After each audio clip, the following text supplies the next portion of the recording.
Wir haben nicht nur innovative Technologie am Start, wir sprechen auch über Technologien. Heute, English. Sorry, got off on the wrong foot. So we're going to talk about innovation today. My name is Tante. I am a Luddite. And before we can get into the meat of the presentation, we need to calibrate the room a little bit. We know this technology is kind of wonky, so let's try the first thing. Yes, the colors look good. Also calibration of the audience a little bit. Punching doesn't need to be literal. I mean, those fuckers are dangerous, but do whatever you can to ruin their days. Like spit in their meals. Like when you drive by them with your bike, like make sure to get all the dirt on them. Just ruin their fucking day every day. But as someone who studied philosophy, I can also assure you that punching a Nazi is always morally just, so it's fine. Then let's try the moving parts. Yes, also works. Yes, every billionaire is a policy failure, even Taylor Swift. They should not exist. So, let's get into the presentation. So, I've spoken at Republica in the last 2 years. Like in 2022, I spoke about Web3 and crypto and NFTs and all that kind of stupid stuff. In 2023, I talked about AI, or whatever people call AI. I'm kind of glad that you're not sick of me yet. We'll keep on trying until no one is comes anymore. And it's always a big pleasure to speak at Republica and to be able to present your ideas. But like looking back, I was kind of stuck in a rut. Like, I mean, I can do this all day. Like every year, you can wake me up, set me on the stage, and I'm going to talk shit about some technology that is currently hyped. It's like sort of a ritual, like Christmas or whatever. And every year, like the old man is going to be dragged up to the stage and talk something. But I was a little bit bored, even though of course, we could have done that. We could talk about how Google, like one of the most advanced AI companies in the world, can't get their AI to stop generating harmful bullshit, like telling its users to put glue in their pizza sauce. They're paying $60 million a year to get that quality kind of information. We could fill an hour or 2 or 5 with that, but the question was, that's very entertaining, but does that lead anywhere? Like, do we learn anything from it? Because like in a perfect world, I wouldn't have to do these talks. In a perfect world, we'd have less bullshit. And while they are fun, they're a bit frustrating to do. Like you feel repeating the same arguments every year and all the time, and it's kind of annoying, to be honest. So the last year, I thought a lot about patterns. Like what connects these different things? Because if you look at like 2022 crypto, if Republica was every 6 months, we could have had metaverse in between, but that died very quickly. Then we had AI, which still is going on currently. My bet soon is we're going to have quantum computing again as a thing that we need to deal with, because, of course, what connects these things that are technologically very different, that have different qualities, like crypto is just scams. AI has certain use cases. Like there are qualitative differences between them, but like what do all these stories of the future, these stories of innovation have in common? And that's what I want to talk to you about. I wanted to talk to you about this for like 3 hours, but we settled on 30 minutes. Let's talk about innovation. Because I think that many people might even have this feeling like we're living in like a golden age of innovation. Like we're currently being bombarded with new technologies, new ways of doing things, new companies that are going to rule the world, whatever. And it's not just the specific technologies that might come up. It's every organization these days does innovation. Like government agencies have like innovation labs where they innovate because you need to innovate, of course. What else would you do? Everyone and every entity seems to consider innovation to be massively important and like a very dominant trait in our society. But I think it's important to distinguish 2 terms that many people mix up. And that's innovation and invention. Because people come up with new stuff like every day, every hour, every minute. Like when you doze off in like 2 minutes, you'll think of new things while having me ramble on. But that's not innovation. Like that's coming up with new things. Those are inventions, and some of them are clever, some are maybe not so clever. But I don't believe that innovation is about the new. I don't think innovation is about novelty. Innovation is about change. Innovation is about large, often structural change. Change that's not like a very localized small thing, but change that maybe some entity starts out with, and that changes how we see the world, how we interface with it. Like the invention of the assembly line wasn't made like this big technological step, but it was a different way of looking at how to split up work, how to split up tasks, how to organize labor and that kind of stuff. And that's what innovation means. Innovation means change and managing change. And that's not only technological changes, like it can be social changes. There's political innovation, if you want to see it like that. Innovation can happen in every aspect of our societies. And we have people who claim to be very good at innovating.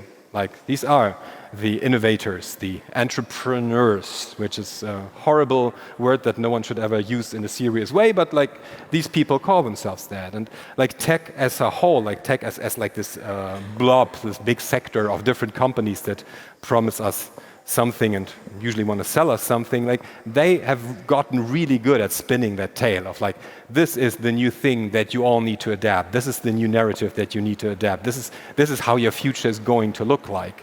A future that they will create through their brilliance, you know, like very big heads, usually men. I don't know what's up with that. They will bring us the change because like you've probably heard like this term of creative destruction.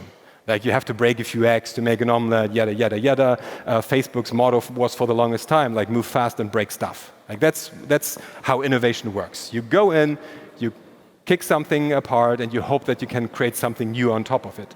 And it's not even that this is very subtle and like they believe that they will save the world and structure the world anew. It's like they make this very explicit.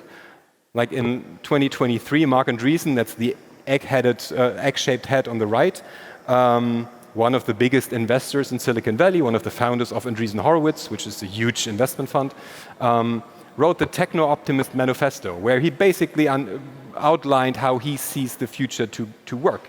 And the future works through venture capital, building more technologies, shutting up the critics because they're always spoiling the party, and then it drives off to like borderline fascist thinking. And they are explicitly saying that they are going to change the world in so many words. On the other hand, we have like a perceived increase in the pace of innovation, where it used to be like every few years something came up and people kind of adapted to it, and these days it's like every few weeks something new is coming. Every few months there's a new world-changing thing that you have to learn, adapt to, integrate into your processes, have an opinion about, and all that kind of stuff. Like what is your quantum computing content creation strategy? I hope you have one, like you're gonna need it in like 2 weeks or whatever. And that is just fucking overwhelming. Like, the narrative of constant change does never leave room to breathe and to think and to understand and to recontextualize things, to understand what's really going on. It's like you're getting whiplash because you're just dragged around all the time and shaken, like things you're not allowed to do with a baby, we do with a society, like all day. And we're kind of all playing along. Like every organization has their innovation labs and spaces full of Post-its and all the other stuff that IDEO came up with a few years ago. And we all do the workshops and go through all the motions, whether it's relevant or not. Because if in this society there's one thing you cannot do, that is you cannot not innovate. You have to innovate. And why is that? Like, why do we have to innovate? Like, we're all on board the innovation train, like, but where is that train headed? Where is it going? Like, why are we even doing this? And I think it's because we have kind of settled on using innovation, mostly technical innovation, but also organizational innovation, whatever, to operationalize progress. We want to feel that as a society everything moves forward. Like, we are getting somewhere, something's happening. And of course, economics wants that, like, we know line has to go up. If as a company you're not making all the money, why are you even doing it? It's not worth doing, of course. but also in society. Like we have these narratives of, I'm old enough to remember this whole the internet will bring democracy everywhere kind of narrative that many fell for. Then we had a few years ago, crypto will bank the unbanked. All the poor people who can't have a bank account will now get a crypto account, and that will solve something. Or like more recently, AI will solve the climate crisis. We kind of want to have progress. We want to feel like progress is moving, and innovation is a great way to do that. Like innovation is how we feel like we have a shot at having a future. Because otherwise, what are we supposed to do? What innovation gives us is momentum. Like it's constantly moving. Things are moving because we're coming up with so much new stuff, new technologies, a new iPhone, a new whatever, new all the time. And as stressful as that is, as I outlined, like it's very stressful, but it's also kind of relieving. Like it feels good to have that going because things are moving. Everything's moving. Like we're not stuck, right? Everything's moving all the time. Things are moving somewhere. It's like when I was younger and we went on holiday during the summer holidays, like it was always long car rides, like 8-10 hours locked up in a car with your family, which is the worst thing in the world. But like my dad used to say, well, we're stuck in traffic because everyone was on the Autobahn all the time. Yeah, at least we're moving when we're like crawling meter by meter towards, I don't know, France or Italy or whatever. Like momentum gives us hope in a way. Things are at least moving, like we're not stuck. And thinking about this, I feel like something shifted about how we think about the future. And I don't know exactly when. I would love to like be able to pin a date, like this is when it happened, and that guy it's probably a guy whose fault it is, but like it happened. And this focus on momentum, on speed, on velocity of like, yeah, we're moving, I think that's a bit new. Because if we look back at how we talked about like future, that things look different. And we're just going to go back a little bit to 1516. In 1516, Thomas More, that's the fellow to the left, released a book called Utopia. Yes, utopia comes from that book. Like the term is derived from the title of that book. And Utopia, Thomas More described meeting a traveler that he made up. He met him in Antwerp, and that traveler was in a wonderful place called Utopia. And the traveler described how Utopia worked. And it was a very, very futuristic, very mind-blowing experience to meet that guy. So which technologies were described in Utopia? Like what tech was so amazing that Thomas More had to write a book about it? None. Like what he wrote about was like, Utopia has no private property, free healthcare, a welfare state, and all these kinds of things. Like they don't do war because they think it's stupid. They think art is very important, that everyone should do it all the time. That's the kind of vision of the future. And we can say, okay, people in 1516, maybe they were a bit naive. Mankind was still young.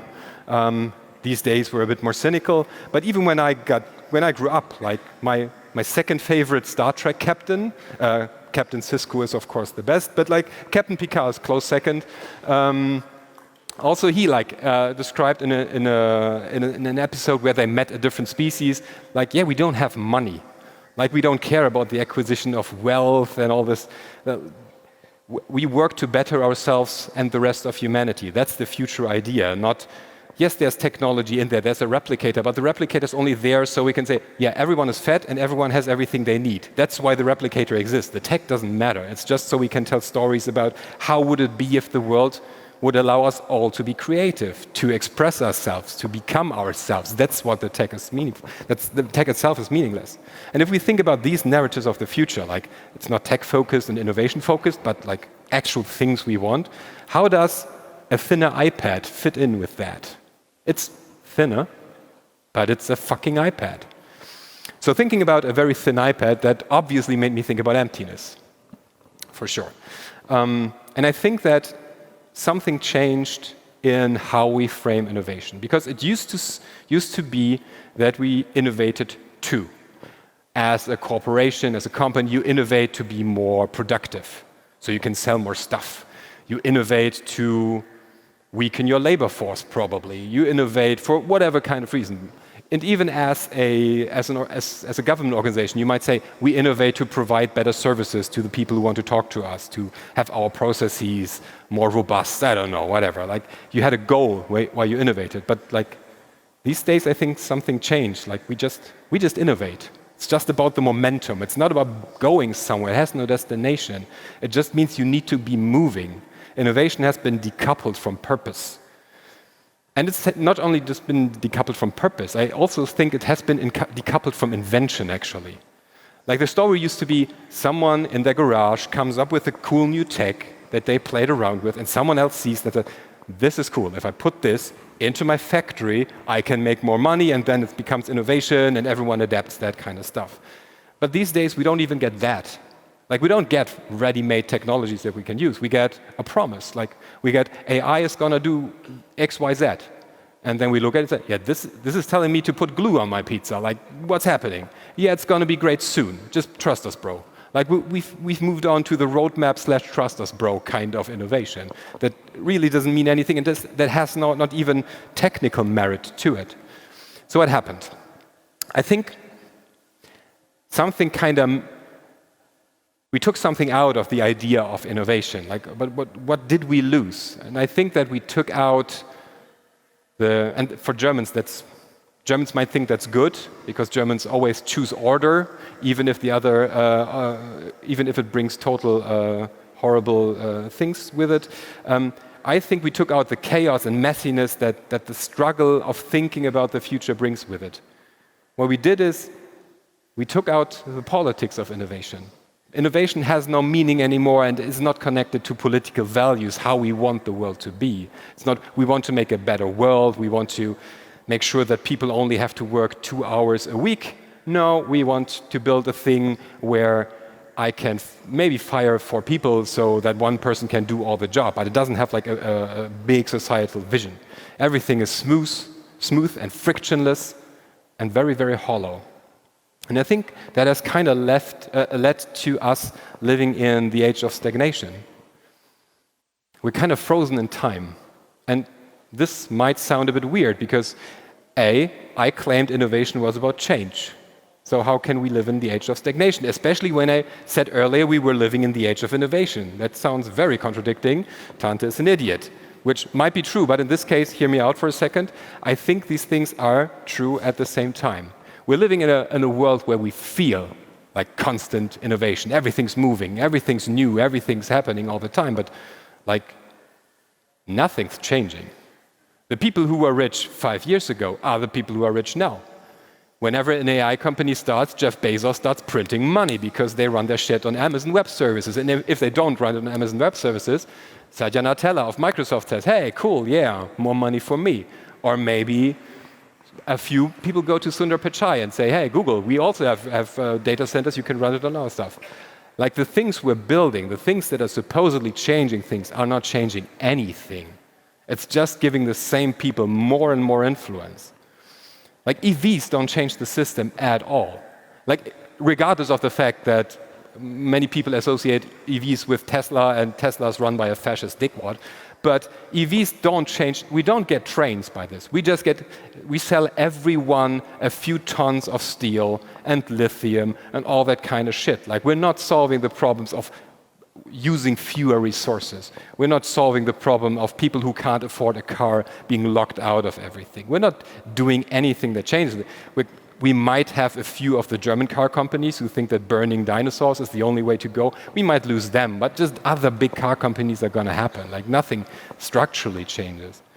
The same with crypto. Like, they never banked any unbanked. Like, they will always find some poor guy like in Africa that they drag to a stage and say, hey, we gave him Bitcoin, whatever, but nothing changed there. And who funds most of these crypto projects? Mark Andreessen. Andreessen Horowitz is the biggest investor in crypto. That's the guy with the egg-shaped head. Like, again, the same people. Like, we're not changing shit. AI doesn't save the climate. Like, Microsoft planned, and if you were with Paris Marx's talk earlier, like he also showed that, Microsoft claimed that they would be carbon negative in 2030, like 2 years ago. And they had an outline and everything, and they actually did a few things. And then they found AI, and now their carbon emissions like go rocket to the sky. Like carbon negativity is out of the window. We are just burning through fuel how much we can. And the guy here, Microsoft's pet dog here with a shit-eating grin, like that is the new face of climate change, of climate destruction. It's no longer just the Koch brothers, it's that guy. Because that guy is not helping us change the world for a better. Actually, if there's change, it's for the worse, or at least it's like keeping us locked in. Like this empty innovation that has no purpose, no political meaning, is a shackle because we feel we have momentum, we feel things are changing, we don't feel like we're locked in place. We don't feel like things are not changing. We just feel like things are not really changing at all. Okay, climate is still fucked up and it's more fucked up every day, but people are working on so much tech, something is going to happen, right? Like we're moving, things are okay, I can stop worrying about it. Sam Altman is going to fix it with glue on pizza, I don't know, whatever. But we can't move in this way. And I don't know about you, but I kind of got places to be. Like I think we need to start moving again. And when thinking about this, I kept thinking about a different book that I hope you've read, David Graeber's Bullshit Jobs. And bullshit jobs are jobs where even the people having them know that they're pointless and shouldn't exist. And under Graeber's analysis, like at least a third of the jobs are that kind of stuff that we shouldn't waste our precious lifetime with it, but well. And he calls it a scar across our collective soul. And I kind of have the feeling that this empty innovation reminded me of this feeling of like, yeah, this hurts all of us, like structurally on a societal level. This is bad for us. Okay, so how do we start change? Because I think we need to get change rolling again, because shit is really fucked up and bullshit.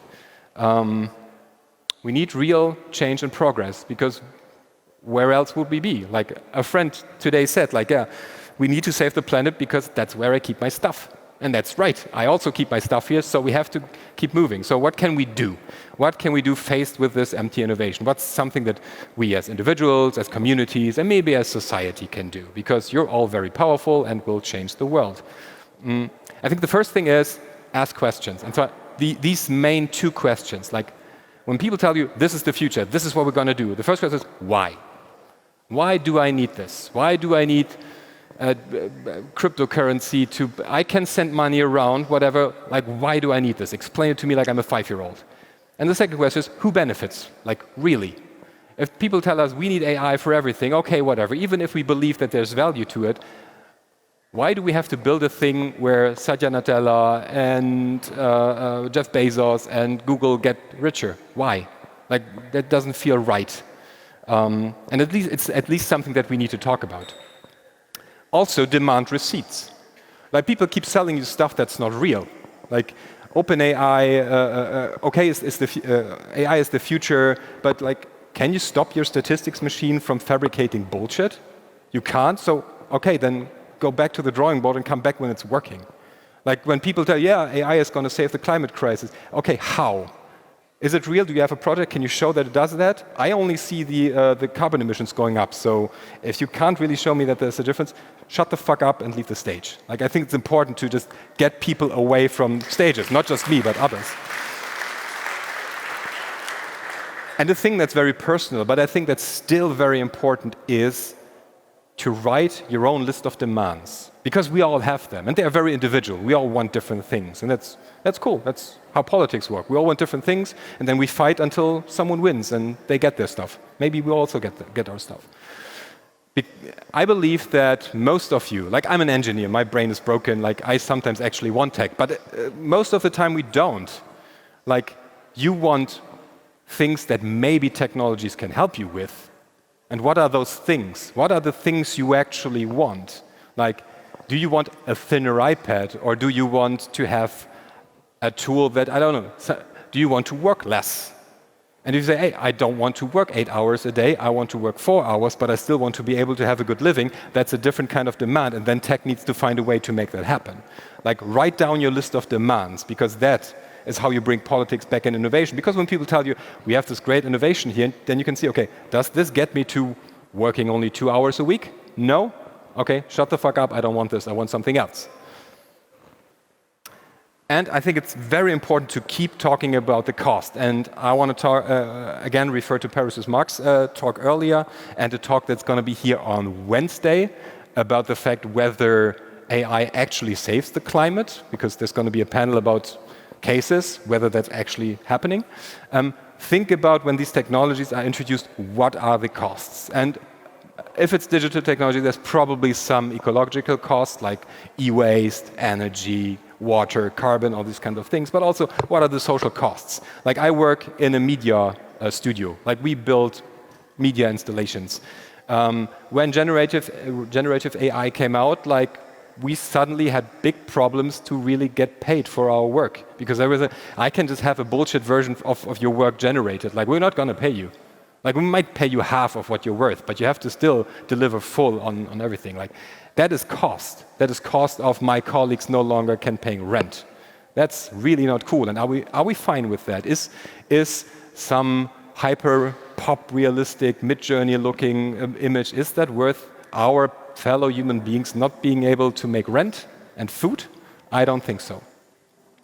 So I think innovation is way too important to hand it over to tech companies. Like we kind of need to take it back.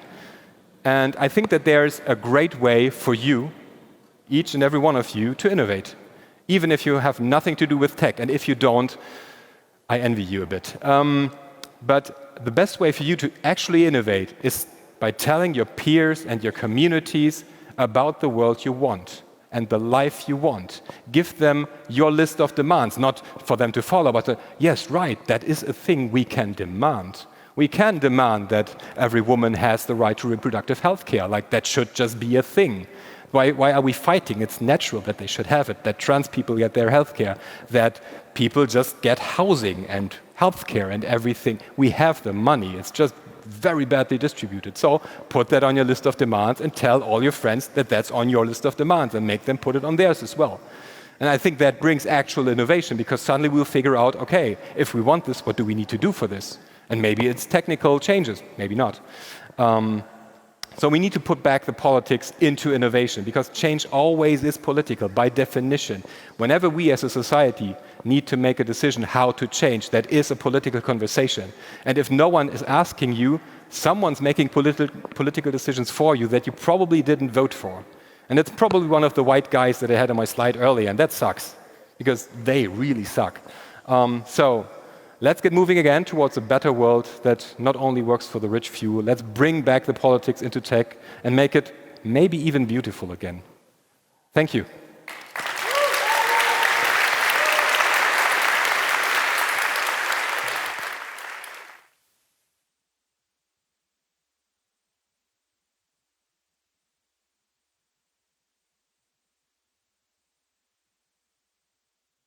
So I think there's still a bit time. We have time for a question or an insult, whatever you feel like. Or nothing. We can also just enjoy each other's company for a while.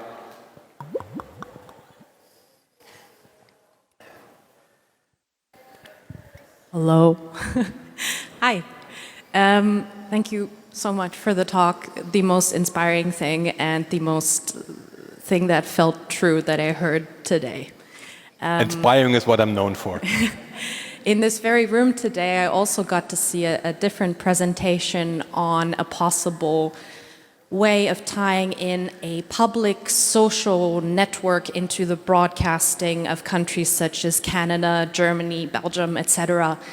And people on stage were talking very positively about using AI technologies with data of millions of people across the world to create some sort of equitable network where people could speak openly with each other, which was laden with censorship, to be fair. I guess my question is, how do you feel about speaking on the stage and with all of the other viewpoints that are being presented at this conference that, to an extent, sometimes contrast with the things you personally believe in? As I said at the beginning, I'm a Luddite, so I'm kind of familiar with not having the majority opinion and not sharing that. I think I'm a bit of like the circus freak at times, like have that guy on stage to talk shit a bit. But no, I enjoy it. I think it's okay to have different opinions, and I think that it's also okay that organizations experiment with these systems if they want to, but also it's an opportunity for us to say, okay, this is what you're doing. No. And I think that we're often I don't think we feel like we have the right to really tell people like, no, we don't want this. And that is something that I hope I can encourage you to do a little bit more. Like, if they tell you, yeah, we're just going to use everyone's data to generate, yeah, you're not. The fuck you are. And if you keep doing this, we're going to have to go through like the courts and the legal system. We have to stop this. But we can only stop these kinds of, like, let's say, call them misuses of technology, if we break this narrative of, yeah, AI, for example, AI in this case, is without alternative. It has to happen. It's the only chance we have. Yeah, the fuck. It tells us to put glue on pizza, for fuck's sake. And that's the best thing that we have currently on the planet. So I think it's breaking this ideology up and just standing up saying, okay, I get what you're trying to do, but that is not the way. I think that's the most important thing. And I think that's kind of what my whole sujet at the Republika is. Like, sometimes standing up and saying, yeah, I don't think this is cool. And sometimes it lands and sometimes it doesn't.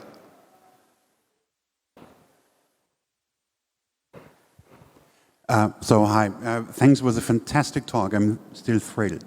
You perfectly lined out, how innovation became empty. But what I was wondering is, what do you think was the reason for that? So is it a design flaw of us humans, or is it more the companies actually making money off that? It was very hard to understand because it was very loud. Okay, better? Yes. So I was wondering, after you perfectly lined out, how innovation became empty, the question is, why? So is it a design flaw of us humans, or is it actually the companies, that try to make money out of that? As usual, the answer starts with a big capital C. It's capitalism. Like nothing, people are bean counters. If you look at today, when people, I'm sometimes forced because of work to go through like these innovation hubs and startup blah, blah, blah, where people pitch their startup that they came up with, and you realize like, they don't give a shit. Like, they just ride the wave, try to get some funding, drop it on Google or whoever will buy it. They never intend to actually build a thing that they're going to run. And I think that is just the final stage of this whole thing. Nothing matters anymore. Nothing means anything. Like, there's maximum, it's like you can profit off of it. And I think that's the problem with like this removal of purpose is the removal of meaning. Like, when people put purpose in it, that is because it has meaning to them, because they care about something. If people build a thing for their community, they care about the community having that. And that's what capitalism strips away. Like, you shouldn't care. Caring is not profitable. Unless you own a hospital and you treat everyone really badly, then it's very profitable, but that's not really caring. And I think that's what happened. And it's not a flaw in like innovation, it's not even a flaw in tech, it's a flaw in the system that we live in. Okay. Thank you for coming. Thank you very much, Tante.